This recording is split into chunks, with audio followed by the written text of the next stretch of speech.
சற்றுமுன் வெளியான தகவல். நாட்டின் மிகப்பெரிய பொதுத்துறை வங்கியான எஸ்பிஐ அம்ரித் திருஷ்டி எனும் இதன் சிறப்பு எஃப்டி திட்டத்தின் வட்டி விகிதத்தை குறைத்துள்ளது. எஸ்பிஐ சில நாட்களுக்கு முன் ரெப்போ வட்டி விகிதத்தில் 50 அடிப்படை புள்ளிகளில் குறைத்ததன் விளைவாக எஸ்பிஐ இந்த வட்டி குறைப்பை மேற்கொண்டுள்ளது. இருப்பினும் எஸ்பிஐ அதன் மற்ற எஃப்டி திட்டங்களில் எவ்வித மாற்றங்களையும் செய்யவில்லை.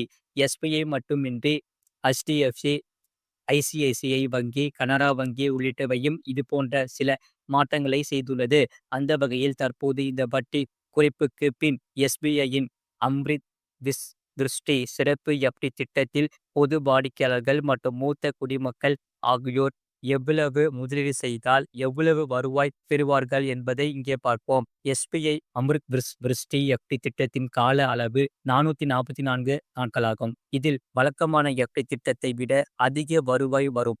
நீண்ட காலமும் இன்றி மிக குறுகிய காலமும் இன்றி இந்த எஃப்டி திட்டம் சேமிக்க நினைக்கும் வாடிக்கையாளர்களுக்கு உதவியாக இருக்கும் என்று சொல்லப்படுகிறது. முழுவடி லிங்க் கீழே இருக்கு. அதை கிளிக் பண்ணி பாருங்க.